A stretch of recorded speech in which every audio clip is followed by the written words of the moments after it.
Off top, butterflies can taste with their feet. Play the music. This is the Domonique Foxworth Show. All right, welcome to the Domonique Foxworth Show. I'm Domonique Foxworth, joined by the Vanilla Snack, Charlie Kravitz, and a return guest we haven't had in a long time, Kevin Clark. What's up, buddy? A long time. I was on like 2 weeks ago. Were you? Yeah. What did we talk about 2 weeks ago?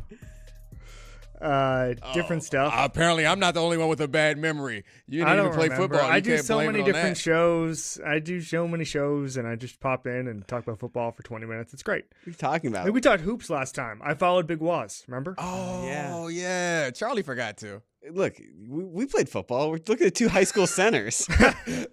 Yeah. Oh, look at you guys. Slimming out, looking cute. High school Yeah. centers. What number were you, Charlie? 55. I was 74. Oh, I was I got a 74. much better number. Yeah, 55 is a dog number. You was a monster, huh? It's a great number. 74 is not that bad. 7's a great number. That was my high school number. Mm. We can tell a lot about each of us by our high school football numbers. All right, you guys want to talk some football? Yes, sports I Yeah, know please. and love. Okay. Guys, we got a lot of quarterback news. We are dipping our toe into summer football season with some marquee quarterbacks. The first one is a quote that came out a couple of days ago from Cincinnati. One of Kevin's close personal friends, Joe Burrow, he was talking about his wrist injury that ended his season last year. He also had the calf injury that he re-aggravated in week 2 and played through. But on his wrist injury in particular, he got it repaired. Seemed to be a long healing process. And he said it's made him think about his football mortality. What does it tell you that Joe Burrow, in the prime of his career, the window's open as long as I'm here, is thinking about his football mortality? I mean, it's a shocking quote to start with, obviously. He's a young – you don't think it's a shocking quote? Just anytime quarterbacks are really well media trained, and they understand that everything they say becomes a story, and we're going to try to twist even the most benign quote into something worth discussing. This quote is not benign. Like, at this point in his career, saying that he considered his football mortality is kind of a scary thing to put on the table. I don't know if it's just him kind of being more honest than we're accustomed to, because I'm sure lots of other players have considered it, but they know better than to tell us, because it gives us something to talk about, especially when you are essentially the franchise, as Joe Burrow knows he is in Cincinnati. You ready, Dominique? I hope so. So a couple years ago, I was talking to Joe Burrow, and man, just drop we were that talking name. about his ACL tear at the time. And he said that, and he was very honest. This is the reason I'm not surprised. He's a very honest person. He doesn't give a lot of interviews, and that's why we don't see this side of him a lot. He doesn't do a lot of in-depth type of stuff. He doesn't necessarily go on podcasts. He did the Kelsey's thing, which is really cool. But it's not like he's out there all the time. Even like Mahomes talks probably 5 times more than Joe Burrow talks. But he was talking in very blunt terms about that ACL injury and how he had to discover himself as a person almost without football. And what he was basically saying was that he was, the most famous guy in college football, and maybe one of the 5 most famous guys in football in 2019. When you look at the numbers LSU was putting up, he wins the national championship. Then the next year, he goes to a bad team, tears his ACL, looks okay, but doesn't look like he's on the, necessarily on the superstar track in 2020. And then he basically, everybody forgets about him, because that's just how injuries work in the NFL. Is you're almost kind of ostracized, right? You're away from the team, all that stuff. And he was like, I went from being on top of the world to not being able to walk himself to the bathroom. He literally said that. And the bathroom part. And I think that he processes this in a much more normal way than most people. He talks about it. He's blunt. And so when I heard the football mortality thing, I just went back to those comments that he'd given me a couple of years ago, where I'm thinking, this is a guy who does a lot of thinking about the sport and his role in the sport. And he's a different guy. And, you hear stories about, he just kind of he's like a hometown guy in Ohio. Like he's a different dude than most people, and he's alarmingly smart. And so I don't think that that's alarmingly is the wrong word, like stunningly smart when you actually talk to him. And so I don't think that that's unusual given how much he's thought about his career and his place in the football world. What an insult. Called him stunningly smart. So you expected him to be? His insight on football is really, really, really good. I think that part of it is just, I'm not sure how unique he is in how deeply he thinks about things, but maybe he is. I think the more unique part is that he's sharing it. That is the unusual part to me, and that is, I guess that's the question. Is this abnormal or normal for a player like him? since none of us have ever been like on the level of Joe Burrow, it's hard to project. But I'm just shocked that he would share something like that, honestly. But I think our guy Ben Baby, who wrote the story, I think that we're referencing, did a good job. It speaks a little bit to what you're saying. Is it feels like Joe Burrow kind of views a lot of these experiences as like beginnings and ends to chapters. And I think that's the best way to look at it, is that it seems like for him, at least the way that he's explaining it, is he's understanding that he is going into a different phase of his career. He's no longer in this, I got to outwork everybody. I got to prove myself every week. I got to put myself in risky situations to show everyone that I'm committed and how tough I am. And he's moving into a phase of his career where it's like, work smarter, not harder. I have to gear up so that I'm in the best condition for the beginning of the season. I don't have to be ready right now, which is all a good place to be. And it's a journey that I think all athletes go on,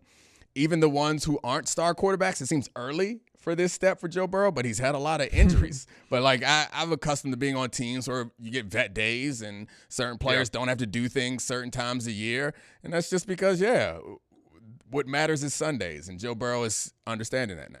I thought the most interesting comments he said wasn't about football mortality. It was about him saying, I know what it's going to take to be ready in September and not now. Yeah. And I think that the football mortality part, I think it was more tied into like, I understand what my body is. I understand where I need to be at this point in my career. I don't need to be ready for August 1st. I need to be ready for September 10th or whatever the first game is. And so that's the thing I found most interesting. Now, the pitfall there is that one thing he said before, it's not necessarily like I got some exclusive, is that like, he needs sort of sharp vision. He needs a lot of reps, all that stuff. And so if he's not doing lots of reps in August, that could be a concern for the first month of the season. But like, obviously his health is the most important thing. He regrets the way that he handled the injury last year. I said on ESPN, I said they should bench him because this is not going to get better. It's only going to get worse. And I think that they kind of, to tie into what Travis Kelce said, they kind of rode him till the wheels fell off last year. And I don't think they should have done that. They should have saved him from himself, because players will always default to it. I think he thought he would do a little better than he did. He was real bad because the calf injury just started a cascade of other things. I mean, he explicitly said he regretted it. And it's also, to your point about him growing into a new phase of his career, he spoke on that also. And he said, everyone knows my story. This goes from not playing for the 3 years at Ohio State. And I think he's realizing it's not just what he needs to be ready for September, but that he doesn't have to work like someone who's fighting for a starting job. And which is not to say he's not going to work hard on his game, but that he has time and security to play when he's healthy. Right, and hopefully prolong his career. It's not just about season to season. It's about these injuries piling up and him getting as much out of his body as he can. Do you guys think we have a warped perspective on how long quarterbacks can play now because of Tom Brady, Peyton Manning, and Drew Brees, even Aaron Rodgers? Like, if Burrow came into the NFL when he's 24, he plays 11 years until he's 35. That's a long NFL career, but I think given what we've seen from these world-class like quarterbacks, that will feel short. The question to me is like, is our perception warped, or are we moving into a different phase? Which just, I think is probably, that would be consistent with like the history of everything, science, even outside of sports. It's like, we're going to get better at treating these injuries, going to get better at taking care of people's bodies, and players are going to be able to play longer. So I don't know that our perception is warped, but we're probably getting adjusted to what a new normal is, and a new normal is not going to be everyone plays to 45. But I do think that you can expect guys to have longer careers than they had in previous seasons. I think that generation, the generation you just named, was uniquely lucky in the sense that the beginning of their career was in the late 90s, early 2000s. And they had 2-a-days, and they had unlimited practice, and they had all these reps, and you could just spend 1 trillion hours a day during training camp at the facility. So they learned ball when their bodies could take it. And then the second half of the career was buoyed by the CBA. Domonique was around for that, where they got rid of 2-a-days. The rules changed, so they couldn't be slammed into the turf anymore, and they got to play until they were 40. That was the one generation that got an incredibly unique football education. It will be completely different now for anybody coming in now. Even Mahomes will have a different education. So I think there was a moment in time there where those guys were saved by the sports science and the new rules, training camp and game rules, in the second half of their career. And so I think that the Manning, Brady, even Brees generation was really, really they timed it exactly right. And they didn't do it on purpose, but they timed it exactly right. And so I think you're going to see more kind of late 30s, early 40s types of guys, but they may not have the same path and the same like success late in their career because of what those guys got early on. It sounds like you're kind of saying that they're a little bit tougher, like they had gone through. Is that what you're? I'm saying they got a football education. I'm talking about like reps and talking about like knowing ball. Like it might just be a little bit different for those guys. I didn't realize it was about their execution and not as much about like their ability to withstand certain things. But it's both. Yeah. I think it's both. Like that's the one thing Chris Long talks about all the time is like seeing these rookies when he was, in 2016 and being like, man, you guys don't know what it was like in 2008. I mean, did you do back in my day stuff, Foxworth, with when you were like in your 5th year? Hell no. I mean, I was a part of the executive committee who negotiated away 2-a-days. So I was not out there saying, I remember, you guys need to have more 2-a-days. You don't get what it was like. I was in heaven watching these kids feel fresh and skip the ice tub. It made me happy to see them not have to get concussions in the afternoon after getting concussions in the morning. So yeah, I was not a guy that was like, you have no idea what it's like. I did have my second year in the league. So my first year, we had to take everyone out to dinner. My second year was when they were supposed to take us out to dinner. And I felt like that was really stupid. So we didn't do it. Such a good person. I mean, you want a pat on the back? No, the sad part is I let Brandon Marshall off the hook. He went on to make a lot of money. Should have took Brandon Marshall for everything he got. Well, he drove into his garage door. Yeah. Did I tell that story to you on here? I don't know if you told it on here. You told that to me. Do you remember So first of all, Brandon had, when he first got drafted, he bought one of those Toyota trucks that had like a white top. And and so people made fun of him because they said that your truck had a do-rag. And so he returned that for a Hummer, and he drove the Hummer home. Is this okay to tell a story that's not mine? Whatever, he'll be okay. And he drove the Hummer.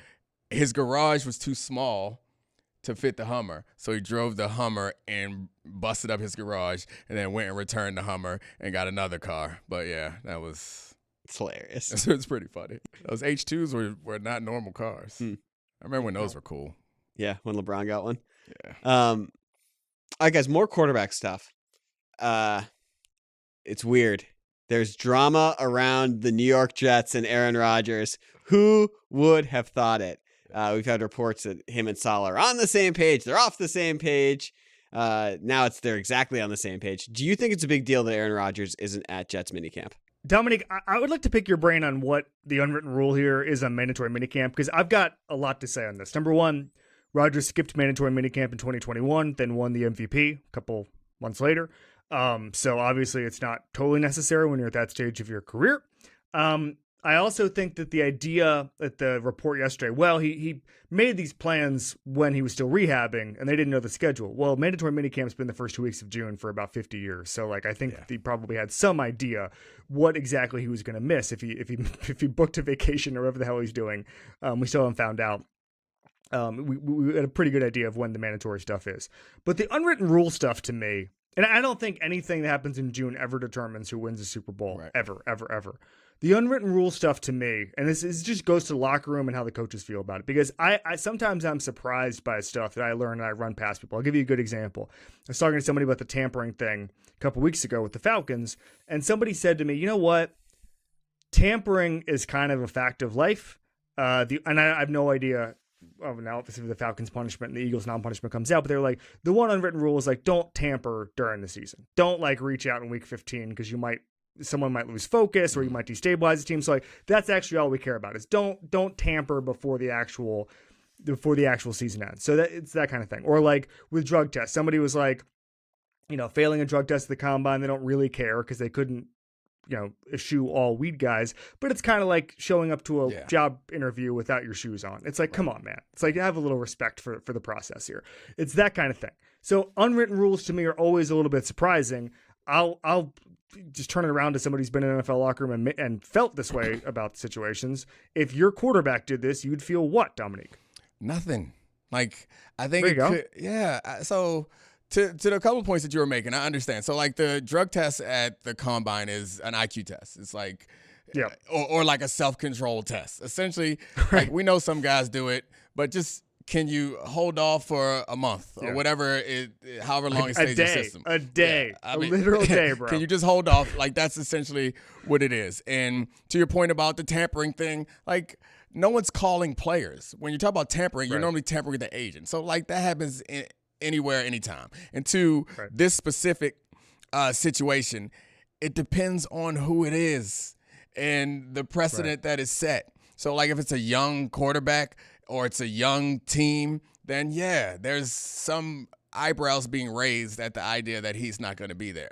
I don't think that it matters to this team, honestly. And to your point, this falls into the mandatory minicamp. To me, it's always felt more like an NBA shoot-around where it's like, we want to get some stuff done, but we really want to get everybody here.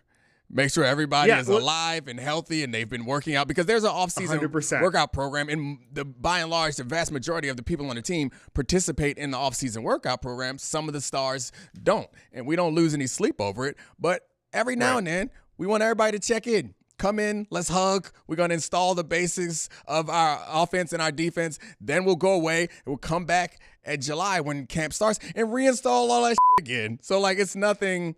And anybody who's talking about, like, he's got to get his timing down, like that, I don't know. I've never been a quarterback or a receiver, but it feels like all those things are, like, overblown. It's really just about him being there to show his face. NBA coaches have said that the reason to even have shoot around is to make sure the players are A, in town, and B, awake. Yeah. That's it. Like, just make sure they didn't, like, fly to Vegas last night. That's it. Exactly. And have them at like 11 a.m. They don't have to wake up, at crazy hours. Just make sure. And that's the same. You're exactly right with mandatory minicamp. It's like, let's make sure these guys show up for 3 days. We can make sure they're not 40 pounds overweight. We can see them. We can just remind them of what they're doing here. And then they can go off for 6 weeks. Yeah. So I don't think it's a huge deal.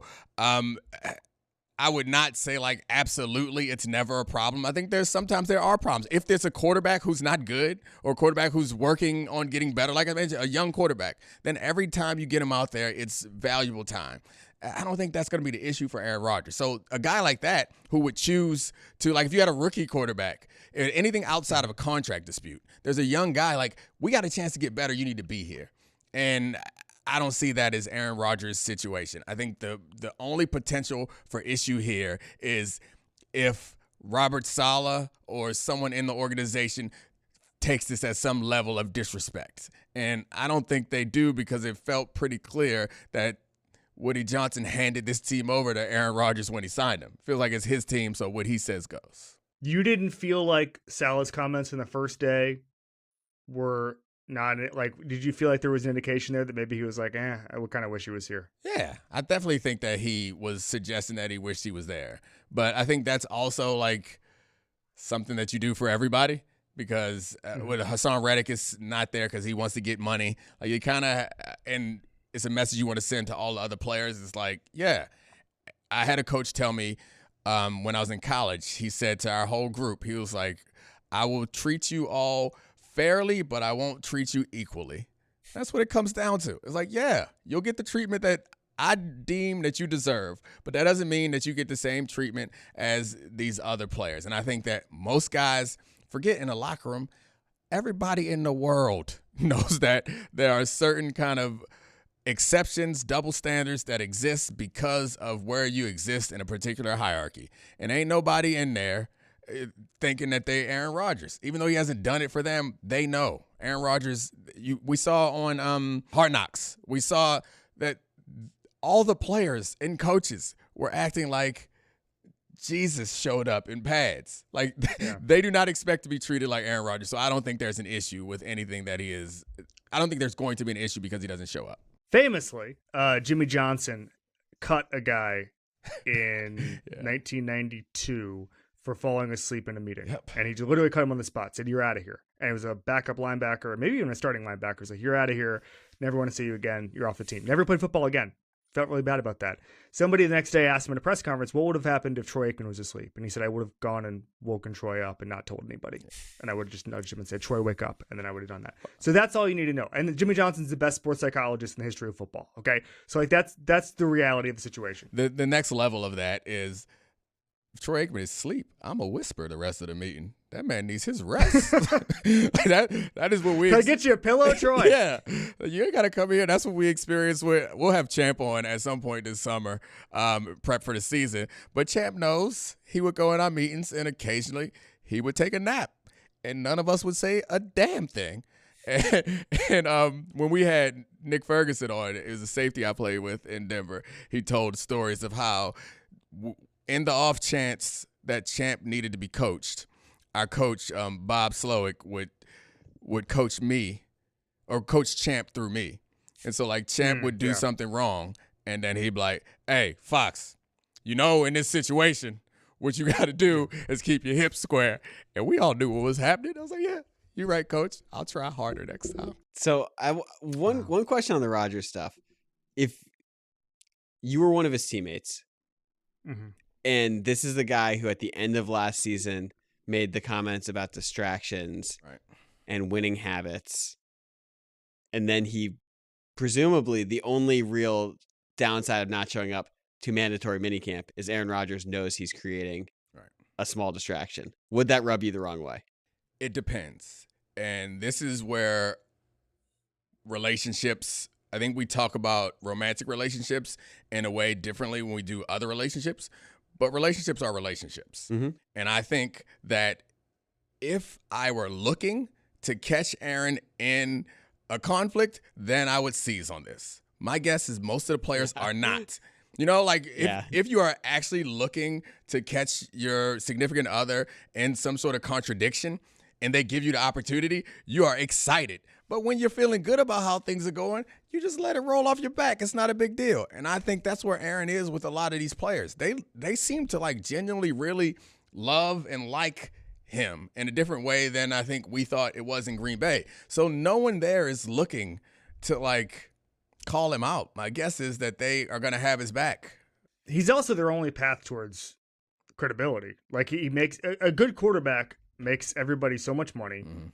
Makes every receiver's life easier. Garrett Wilson's putting up incredible numbers with insurance adjusters at quarterback, and he knows. Even if people are like, I'm not gonna say they would, but even if the offensive line's like, where the hell is Aaron? Someone like Garrett Wilson's gonna be like, would you guys shut up? He's the only path towards us having a credible season, and I think they saw that. They literally have a proof of concept without Aaron. So just everybody rose in the same direction because of it until it is proven otherwise that he can help them.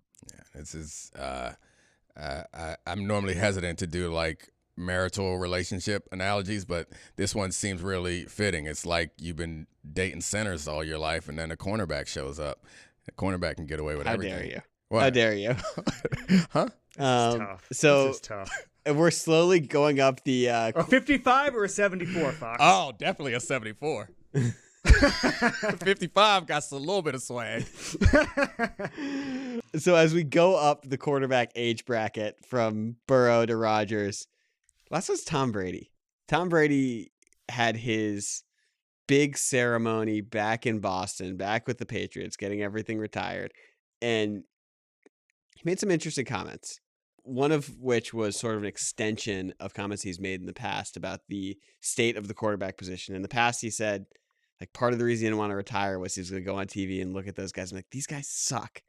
Well, now he's saying the position has gone a little bit backwards, that there aren't field generals the way there were back in his day. Are you surprised by that comment? No. It's not surprising to me. And the term field general is a very specific one. And I think that speaks to what he values. I think he grew up in a time in the NFL when Peyton Manning kind of created the model. And that model was, I am the offensive coordinator, I'm the quarterback, I'm the decision maker. And that was how quarterbacks were defined. It was not by arm strength necessarily, somewhat accuracy, but on the hierarchy of things that were most important, it was how you used your brain to manipulate and control the game. And that, I think, is when he says field general, that's what he's seeing. And that's what he wants to see out of quarterbacks. And so, not that the quarterbacks now are better or any worse. It's just the game has caused them to optimize for different skills. And I think that he has a harder time accepting or appreciating, not that he doesn't appreciate that, but he has a harder time appreciating those skills. It's very much this is a bit of a fraught analogy because there is a value to this, but it's very much like retired basketball players saying these guys don't have no post moves. The difference is those actually have been proven to be a lot less efficient. I'm not sure that old style of football is that field general style is less efficient, but it's pretty clear that a lot of the best quarterbacks, or all the quarterbacks in football today, seem to be more reliant on well-coordinated offenses than Tom Brady and Peyton Manning were. Because, I mean, optimize the football for Peyton Manning. They only had like 10 plays. They run 10 plays a whole damn season. He just makes sure he gets you in the right one. Quarterbacking is significantly easier than it was in 2000. Significantly. And there's a couple reasons for that. Some of it, as we've already discussed, is the rules. But more than anything, it's the offenses. And Domonique just referred to it. Like, the spread offense, the college schemes have made things so much easier. And there was an identity crisis in 2014 and 2015 where the college kids were coming in and they were used to the spread and they were used to counting helmets and they didn't know where the Mike linebacker was. And NFL offenses were like, no, you have to do all of this stuff. And then by 2018, most of the offenses were like, you know what? Screw it. You don't need to know who the mic is. Like, we'll just go out there and count helmets and get 9-yard completions and run the air raid and do all that stuff. Now, obviously, there's always going to be NFL principles, but I remember 2017 or 2018, the league-wide completion percentage on RPOs was like 75%. And it's like, if you can get those sort of layups, which didn't exist in 2000, you're going to be easier if you suck. It's going to be easier. Life's going to be easier for you if you suck. And so I think there's a Peyton Manning and a Tom Brady and a Drew Brees who are looking at this and being like, man, it sucked to play quarterback in 2001 because, as you said, Dom, there were 10 plays. And now you have Andy Reid and showing the blueprint for everybody. You have the Stefanskis, you have the McVays, the Shanahans, all of these guys who are getting these layups with play action by creating conflict in space. It's everywhere. I'm like, it's really easy. Like, look, I don't want to start a Tua discourse. Tua's life got remarkably easy when they were like, let's hire the guy with the good plays. What if we did that and not had Brent Flores and Chad O'Shea? Like, what if we got the good play guy? And I think that there are guys who are older look at this and they're like, man, I wish I had a Mike McDaniel. I think a little bit, and obviously Brady and those guys had incredibly successful offensive coordinators, and Josh McDaniel did stuff, and they were able to come up with the 07 Patriots offense with Welker and Moss and all that stuff. I think a little bit of it is rooted in jealousy. Yeah. And to understand how easy these guys are. And when Steve Young was on my show, No Big Deal, in February, I said, like, do you ever wish you could play now? And he was like, this is my game now. Yeah. Like, this is my style. And he is jealous. Yeah. He is jealous. And he admitted it. But I think there's a little bit of that, guys. It's the they don't even hand check you sort of thing. Yeah. But I think also, I'm not sure. I think one of the points that I was trying to make that I'm not sure I made completely clear is they could not necessarily do all the things that these quarterbacks can do. And the offenses allow for it and optimize for it. And like the RPO system, part of a lot of these quarterbacks, the R in the RPO can be them. And that's a dynamic that these guys didn't have. And routinely, every year, playoffs come around, there's going to be 5 or 6 first downs that Patrick Mahomes is going to waddle to. And it's part of the offense now. You cannot have an offense without a quarterback. There really are very few quarterbacks left, especially coming into the league, that do not have some level of athleticism, which I do think makes the offenses more challenging to stop. Oh, no, I was going to say, you mentioned that. So 2 years ago when Tyler Van Dyke, the then Miami quarterback, now Wisconsin quarterback, looked like he had pro potential before he stopped having pro potential. Look it up. Look it up. You're a Miami guy.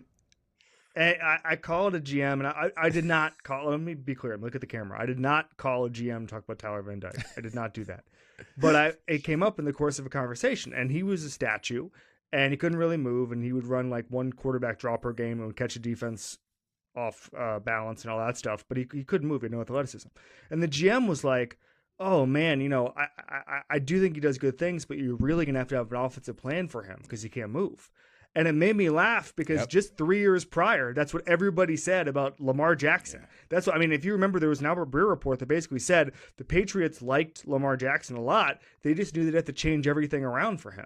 And now I think the default is being like, oh, we got this guy. Let's change everything around for him. And I think that teams like the Ravens deserve a lot of credit for what they did to show how nimble an offense could be very quickly. Speaking of statues, should we talk about Luka Doncic and his defense? Oh, Oh, Lord. Okay. We just pipe in Windy? Windy already did. No, I mean, yeah. That's oh gosh, an all-time ethering. But no, I mean, to me, Luka was great in the first 2 games of the series. Struggled a little bit after the first quarter last night. But the story to me is the Celtics team. They're incredibly complete offensively, defensively. They're relentless. This is a team that's been much maligned by a lot of people throughout the playoffs for not winning impressively enough. How impressive is this Celtics team to you guys?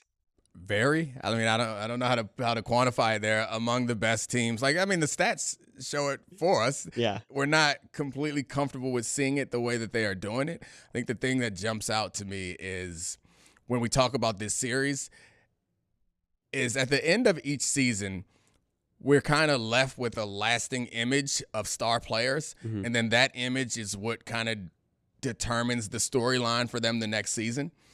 And for Jaylen Brown, our last couple seasons, we kind of understood that he was what he was and he's not going to overcome it.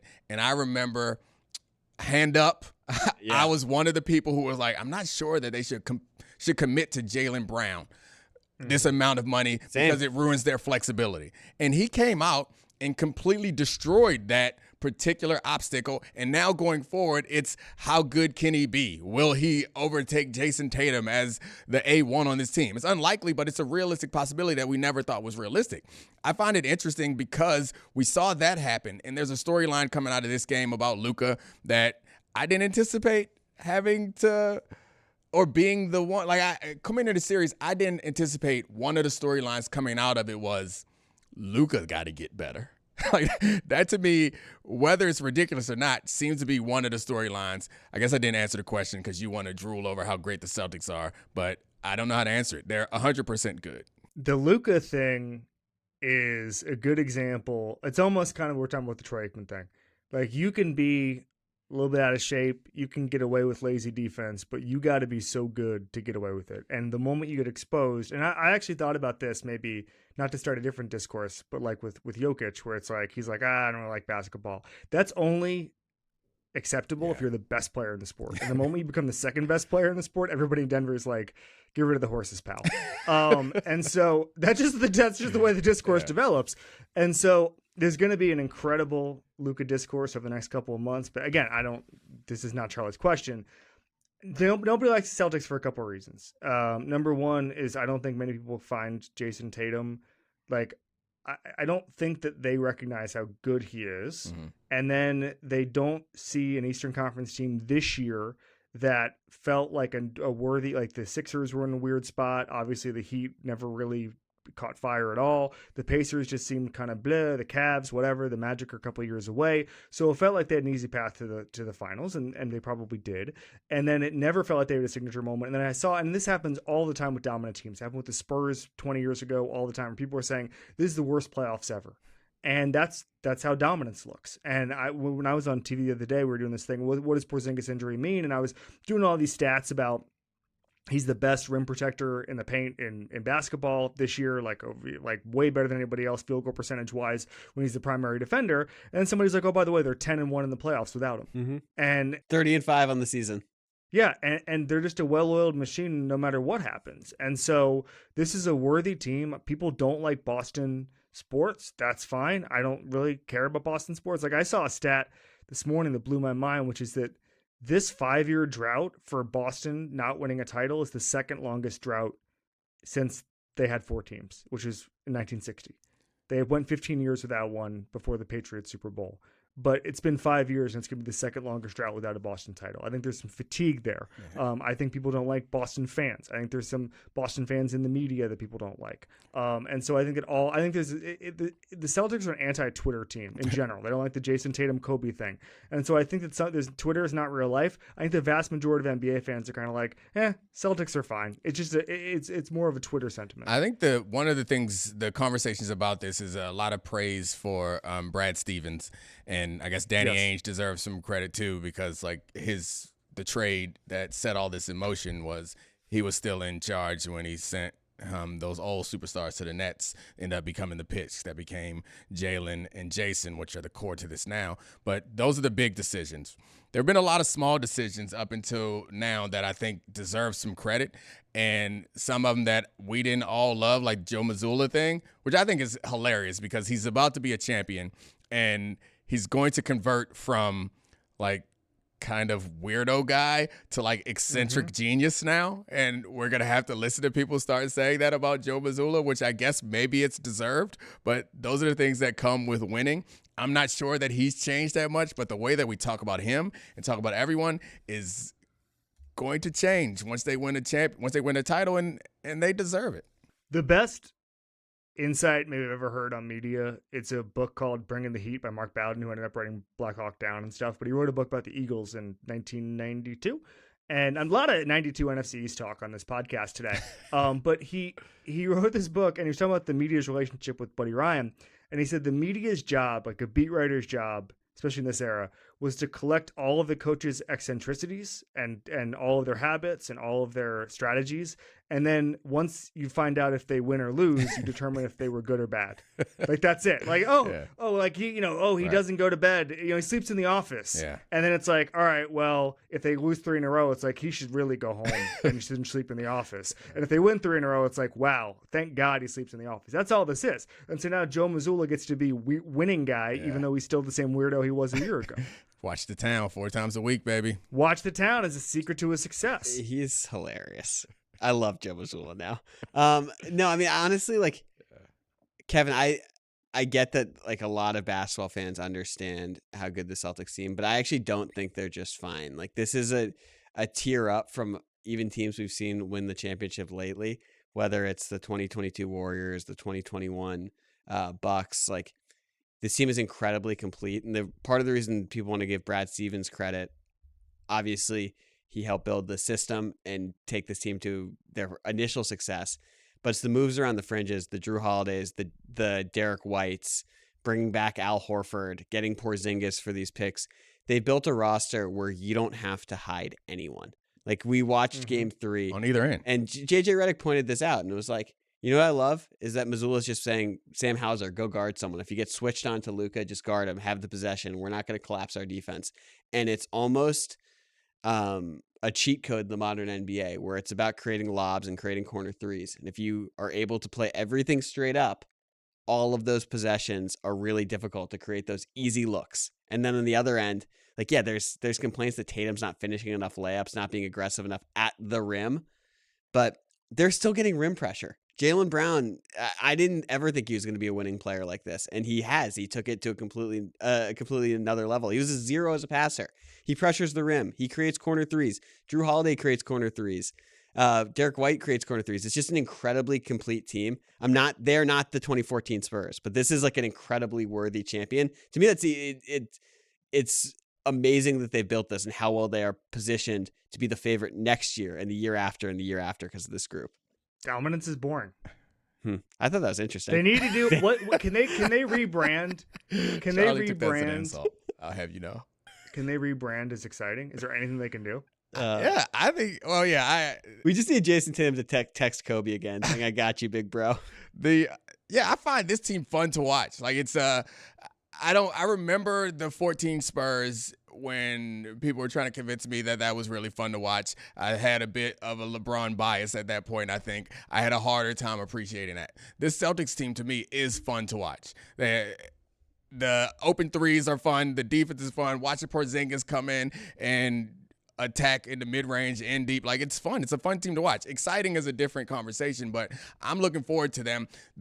the finals have been disappointing, but I will be looking forward to next year seeing what they get to and if they can see the Nuggets or see another challenger in the finals, because I think it's likely they'll back there. Yeah, they'll deal with another challenge in the finals. And what's going to happen to Luka this offseason, we'll see how he comes back. If he learns and grows from this, or we just wait to see next year's result and then decide whether he learned and grew or he just rested on his laurels. It's amazing. Luka, tough in game 3, but we've already forgotten that Kyrie didn't show up for games 1 and 2. All right, so are we a Luka apologist podcast? Now that it seems everyone else has turned on Luka, we're going to say that actually his defense is good enough? No, he definitely needs to improve his defense and his conditioning, but I don't think Luka Doncic is the reason they're down 0-3 in this series. No. So since when did we do that? I've done that for LeBron for a decade. Well, you maybe. I've apologized for LeBron going 4-6 in the finals for a decade. I'm sorry. Who's the worst person you've ever apologized for? Oh, that's an athlete. Domonique was weeping about Russell Wilson. He was literally. No, this is a different question. This is not who you felt sorry for. He said who you apologized for. I think that I thought you were going to say Dak Prescott. It's like the person who you're you make excuses for, right? Yeah. Kevin Durant is another one. These are great players, obviously. Durant's an all-timer. That I defend all the time. I don't know. I don't have any bad apologies. What about you? There's some coaches like Marvin Lewis that I would pound the table for, who never really had that much success. Yeah, you just got to explain the context of Marvin Lewis's career. You know? Oh man, Marvin Lewis. Rashard Lewis's contract is a big one. Knew we were gonna money well earned. Knew we were gonna get to Orlando Magic talks at some point. He snuck it in earlier and he ignored it. Oh yeah, I heard him. We said they're a couple years away. Yeah. I wasn't gonna stop down on that. We got past it anyway. To our Orlando correspondent, Kevin Clark. Thanks for joining us, man. This has been fun. Let's not wait so long to do it again next time. Yeah, I know. It's been forever. All right. Thanks, Kevin. Thanks, Charlie. Thanks to all the great producers. Megan, Serafina, Brian, Kevin, Tez, and I love you, Pavel. We're out. This is the Domonique Foxworth Show.